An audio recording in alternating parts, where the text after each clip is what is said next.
불교적인 용어긴 하지만 사람들은 이 인생을 고해라고 얘기합니다. 고생과 고통의 바다라는 뜻일 겁니다. 이렇게 오래 산 삶은 아니지만 살면 살수록 고해 맞다 이렇게 싶습니다. 고통도 정도가 있습니다. 가벼운 감기처럼 그냥 왔다가 그냥 가는 작은 고통도 있지만 세상에는 그 고통의 정도와 크기가 커서 우리의 생명과 생존 자체를 위협할 만큼 큰 고통이 있습니다. 그것을 우리는 고통이라고 하지 않고 고난이라고 이렇게 표현을 합니다. 그런데 이 고난은 환난을 통하여 우리에게 오는데 이 고난은 누구에게는 오고 누구에게는 오지 않는 그런 것이 아닙니다.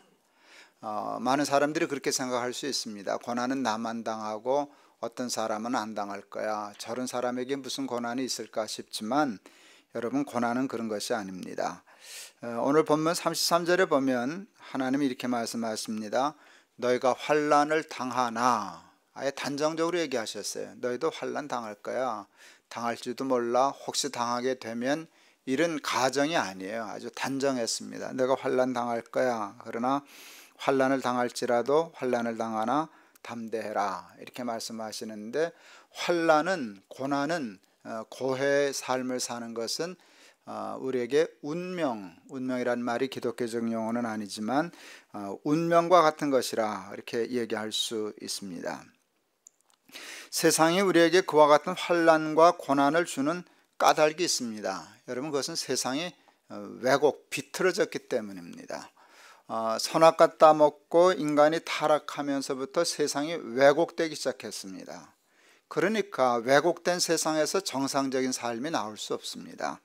그러니까 사람들이 고난을 당하고 어려움을 당하는 까닭은 세상 때문인 경우가 참 많습니다. 그래서 많은 사람들이 압니다. 많은 사람을 고난에서 벗어주려면 세상부터 바꾸어야 한다 하는 얘기를 하는데 일리가 있습니다. 그러나 여러분, 개인의 책임도 있습니다. 당하는 고난도 있지만 자기가 자초한 고난도 있습니다. 그것을 부인하거나 숨기고 무조건 자신의 고난을 당하는 고난이라고, 세상 때문만이라고 얘기하는 건 조금 비겁한 일입니다. 정직하지 않습니다. 그걸 잘 구별해야 됩니다. 이게 세상 때문에 당하는 고난인지 내 죄와 내 허물 때문에 당하는 고난인지는 알고 자신의 것은 인정해야 합니다. 그러나 그럼에도 불구하고 세상에는 분명 억울한 고난이 참 많습니다. 그 책임이 나에게 있지 않고 세상에 있는 억울한 고난들이 있습니다. 그 고난의 원인과 책임은 세상에 있습니다. 당연히 책임을 물을 수 있습니다. 이건 내 책임 아니야. 내가 이렇게 사는 것은, 이렇게 힘든 건 나 때문이 아니야 라고 얘기할 수 있습니다. 그리고 그 주장이 옳을 수 있습니다. 그리고 그 주장이 정당할 수 있습니다. 그런데 중요한 게 있습니다. 그렇다고 해서 내 고난이 없어지지는 않는다는 것입니다. 책임을 구별해서 이건 내 책임이지만 이건 내 책임 아니야. 이건 세상 때문에 그래. 이건 세상이 틀려먹어서 그래. 예, 맞습니다. 그럴 수 있습니다. 근데 그렇다고 해서 세상이 책임을 져주는 것은 아닙니다. 그렇기 때문에 그 고난이 없어지는 것도 아닙니다. 우리에게는 그와 같은 세상을 바꿀 의무와 책임이 있습니다. 나는 당했을 망정 내 후손과 다른 사람은 이것보다 조금 더 좋은 세상에서 살게 해줘야지. 좀 왜곡된 걸 풀고 정의로운 세상, 반듯한 세상, 좋은 제도와 시스템이 있는 세상을 만들 의무와 책임이 있습니다. 저는 그 책임감을 조금은 많이 느낍니다. 여러분, 제가 제 시간과 마음과 모든 일을 쓰는 일을 100%로 잡는다면 아마 지금 저는 90%는 거기에 관심이 있을 것입니다. 어떻게 하면 말라위의 세상을 조금 더 살기 좋은 세상 할 수 있을까? 여기 넘어와서 좌절하고 있는 탈북자들 어떻게 하면 조금 희망 있는 세상을 만들어 줄까에 거의 저는 올인 한다고 해도 과언이 아니고 그게 하나님이 저에게 주신 소명이라고 생각하고 있습니다. 근데 참 엉뚱한 얘기입니다. 그럼에도 불구하고 저는 그것이 저들의 문제를 궁극적으로 다 해결해 줄 거라고 생각하지 않는다는 겁니다.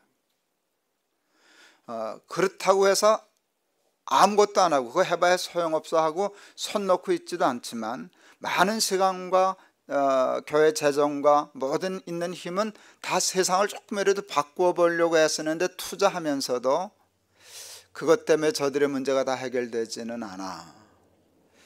세상에는 많은 사람들이 빈곤의 문제라든지 부정의의 불의의 문제라든지 관심을 가지고 용기와 정의감을 가지고 세상을 바꾸려고 애쓰는 사람들이 참 많습니다. 근데 그들이 범하고 있는 오류 같은 것이 있습니다. 그 노력하는 것은 옳고 정의로운데 과연 그들의 그 노력에 의해서 그와 같은 세상이 이루어질 것인가에 대한 생각은 좀 부족합니다. 저는 노력을 하는 것뿐이지만 세상이 좋은 세상이 완벽한 세상이 오리라고 저는 생각하지 않습니다. 그것을 가난한 사람들에게, 어려운 사람들에게 담보하지도 않고 희망을 걸게 하지도 않습니다. 조금만 기다려, 좋은 세상이 올 거야. 저는 그렇게 얘기할 수 없다고 생각합니다. 인간이 타락하여 그 죄 때문에 세상에 고통과 고난이 들어온 후로부터 역사를 살펴보니까 단 한 번도, 예외적으로 한 번 정도 있었을는지 모릅니다. 오순절날 성령 받고 거듭났던 초대교회 공동체, 그 하나를 혹 예외로 할 수 있을는지 모를까, 그 외에는 정말 단 한 번도 세상이 좋아져서 사람이 살기 좋았던 세상은 없습니다. 여러분 혹 아셔요? 그런 세상이 있었을까요? 그런 세상이 올까요? 대답해 보시죠. 그런 세상이 있었나요? 조금 더 나은 세상은 있을 수 있지만, 여러분 모든 사람이 그것 때문에 억울함을 당하지 않고 고난을 당하지 않고 모든 사람이 행복하고 그런 세상이 있었나요? 저는 아무리 살펴도 없었다고 생각이 됩니다.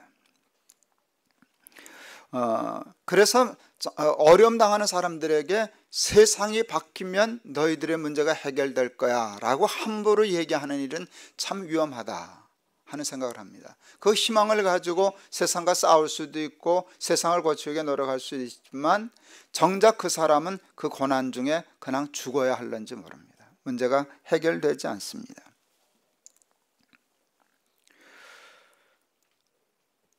세상에는 왜곡된 세상에 살면서도 여러분 뜻밖의 두 종류의 사람이 있습니다.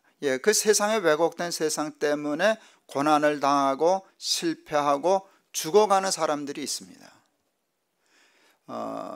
판명을 했더니 자기 잘못이 아니고 세상 잘못인 사람들 있습니다. 그러니까 그들은 그 고난을 당했지만 그 고난과 어려움에 책임은 없다고 얘기해 줄 수 있는 사람도 있을 수 있습니다. 그런데 하여간 이기지 못하고 죽어가는 사람들, 패배하는 사람들 많습니다. 그런데 세상에는요, 어떤 종류의 사람이 있는가 하면 똑같이 왜곡되고 어그러진 세상에서 그렇게 될 수밖에 없는데도 불구하고 그 세상에서 이겨서 그것을 뚫고 승리하고 성공하는 사람 없죠? 있나요, 없나요? 많습니다. 여러분, 성공하고 승리했다고 하는 사람들을 잘 추적해보면 많은 사람들은 팔자가 좋아서, 환경이 좋아서, 너희가 태어난 세상은 내가 태어난 세상하고 달라, 그렇게 얘기할 수 있을런지 모르지만 그렇지 않습니다. 사람의 세상은 다 왜곡되어 있고 부자도 힘들고 가난한 사람도 어렵고 다 어려운데, 여러분 가난한 사람 중에서도 뚫고 이긴 사람이 있고 승리한 사람이 있습니다. 그러니까 중요한 것은 세상을 바로잡는 것도 중요하지만 세상보다 더 중요한 그 사람이 왜곡된 세상에서 살아도 패배하지 않고 승리하고 살아남는 것이 더 중요하지 않습니까? 그런데 그 세상을 이기는 힘은 어디에 있을까라고 하는 것입니다. 여러분, 세상을 이기는 힘이라는 말이 참 중요해요. 세상이 바뀌어야만 나도 살 수 있어. 이건 너무 피동적이고 수동적입니다. 그것은 결과적으로 세상에겐 나는 늘 져. 혹시 재수가 좋아서 세상이 이기면 나도 좋은 삶을 사는 거고, 세상 바꾸는데 실패하면 그냥 나도 이럴 수밖에 없어 하고 나를 세상에 연동시켜서 피동적으로 살아가는 사람도 있지만, 세상을 이기는 사람이란 뜻은 세상이 그럼에도 불구하고 그 지배를 받지 않고 낙타가 바늘구멍으로 들어가는 것처럼 그 좁은 길을 뚫고 승리해서 결국은 세상을 이겨내는 사람들도 있더란 말입니다. 그런데 그 세상을 이기는 힘이 뭘까라고 하는 것입니다. 제가 좋아해서 설교 중에 가끔 인용하는 시가 있는데, 그 이혜인 수녀라고 하는 수녀의 시입니다. 겨울길을 간다라는 시입니다. 한 번 더 여러분에게 소개해 드리려고 합니다. 봄, 여름 데리고 호화롭던 숲, 가을과 함께 서서히 옷을 벗으면 텅 빈 해질녘에 겨울이 오는 소리, 문득 창을 열면 흰눈 덮인 오솔길, 어둠은 더욱 깊고 아는이 하나 없다. 별 없는 겨울숲을 혼자서 가니 먼 길에 목마른 가난의 행복, 고운 별 하나 가슴에 묻고 겨울 숲길을 간다. 벌써 제가 이 시 좋아한 지가 40년이 넘었네요. 근데 참 이 시를 처음 읽었을 때 40년 조금 넘었네요. 읽었을 때 그 충격을 잊을 수가 없어요. 그 수녀로서의 인간적인 삶을 겨울 숲길을 가는 것에 비유했는데, 그냥 정직하게, 쉽게 말하면 나 외로워, 나 힘들어, 나 아무것도 없어, 나 가난해. 그러니까 그 세상을 얘기하면은요, 모든 사람이 좌절하고 고난이라고 얘기할 만한 그 모든 삶을 대표적으로 인간적으로 다 사는 거예요.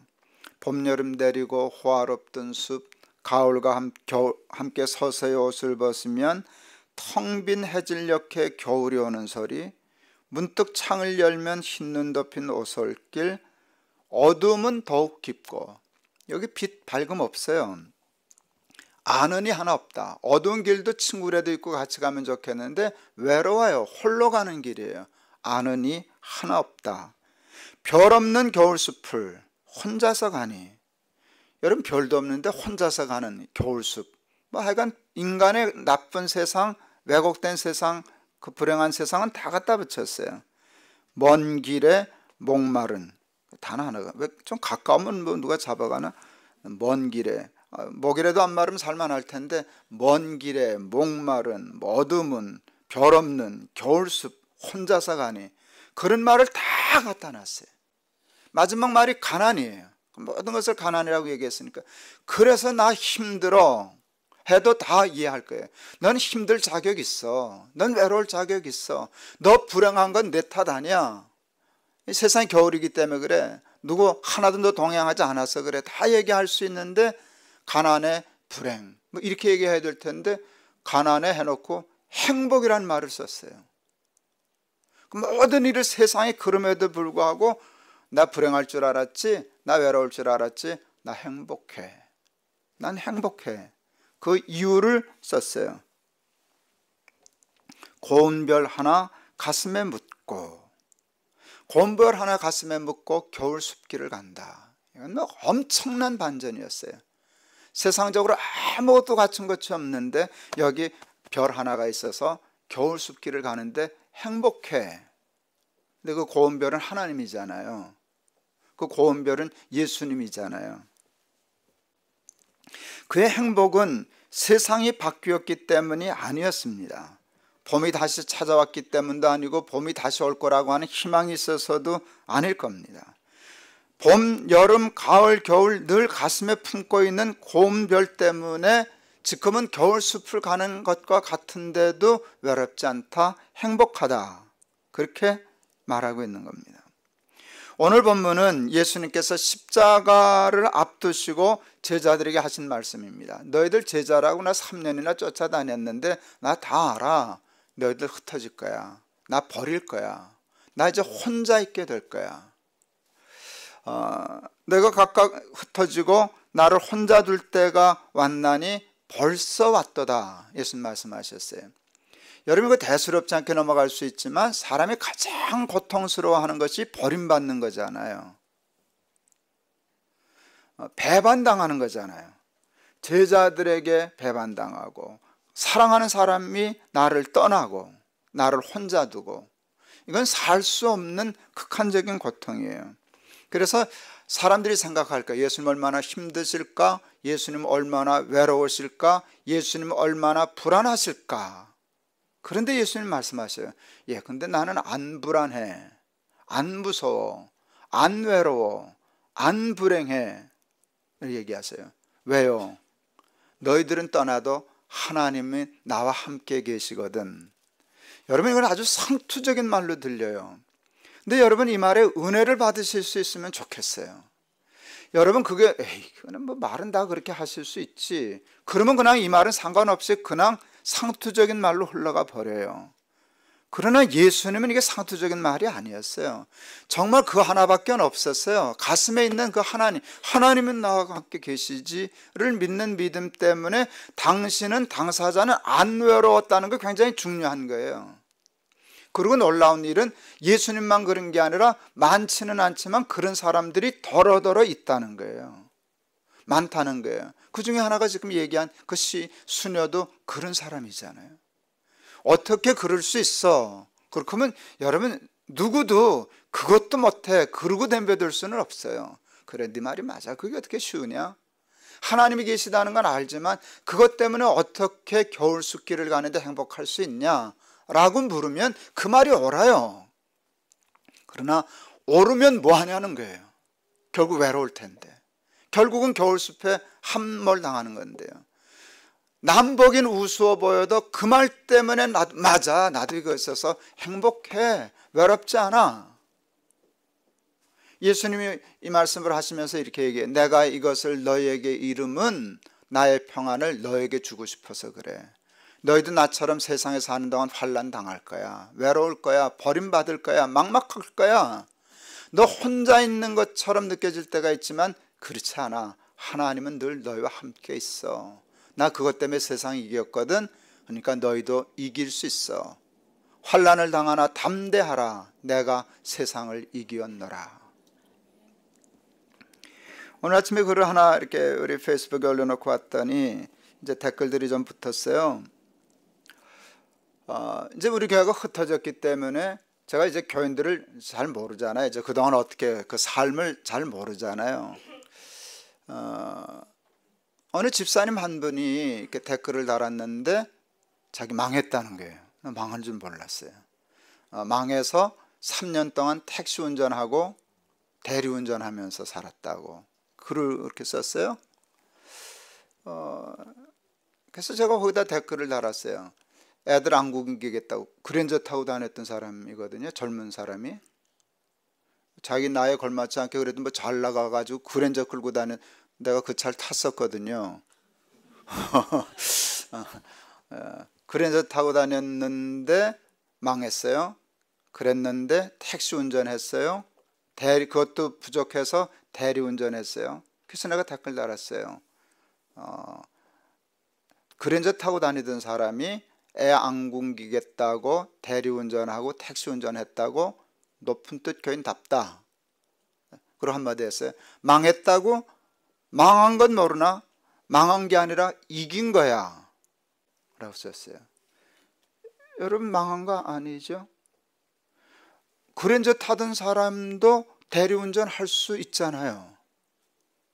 근데 어떤 사람이 지는가 하면, 내가 이거 할 사람은 내가 그랜저 타고 벤츠 타던 사람인데 내가 어떻게 할 수 있어? 그렇게 하면 그냥 세상 탓할 수 있고 변명할 수도 있고 책임을 전가할 수도 있지만 그 아이는 굶을 거 아니에요. 근데 우리 집사 훌륭하지 않아요? 뭐 그렇게 훌륭한 건 아니지만 그건 상식적인 일이지만 요즘 그 상식도 안 이루어져서 문제가 생기는데 세상 탓하지 않고 누구 책임 묻기 전에 내 아들 먹여 살려야지 해놓고 일어나서 택시 운전하고 그것도 모자라니까 애가 셋이라네요. 그러니까 대리운전했다. 훌륭하다 그랬어요. 망한 게 아니라 이긴 거야 그랬어요. 그러고 나서 제가 생각했어요. 그것만 해도 훌륭해요.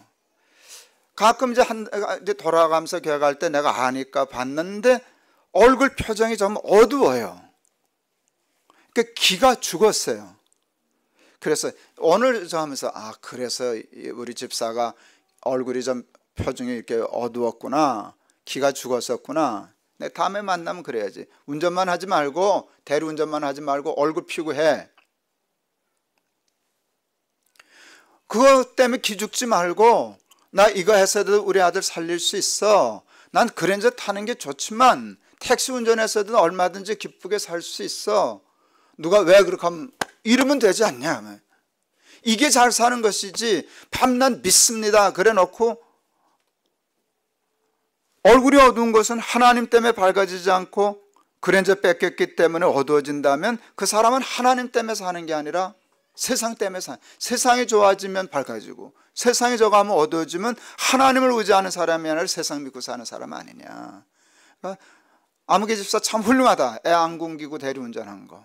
그러나 대리운전 어두컴컴한 얼굴로 기죽어 하지 말고 신나게 하지. 저희 막내 얘기 자꾸 하는데, 막내가 신대원 졸업하고 갈 데가 없었잖아요. 그러면 아버지 때문에 못 가, 이제 그래서 할 말이 없었지만 갈 데가 없어 그래가지고. 근데 12월 마지막 주일까지 임시 없었거든요. 그때 제 마음으로 한 주 지나면, 이제 12월 말 지나면 새해가 지나기 시작하면 교회 임지 찾기가 정말 어려워요. 새해부터 되기 시작하기 쉬워서 이게 진짜 어려워지는데 생각했어요.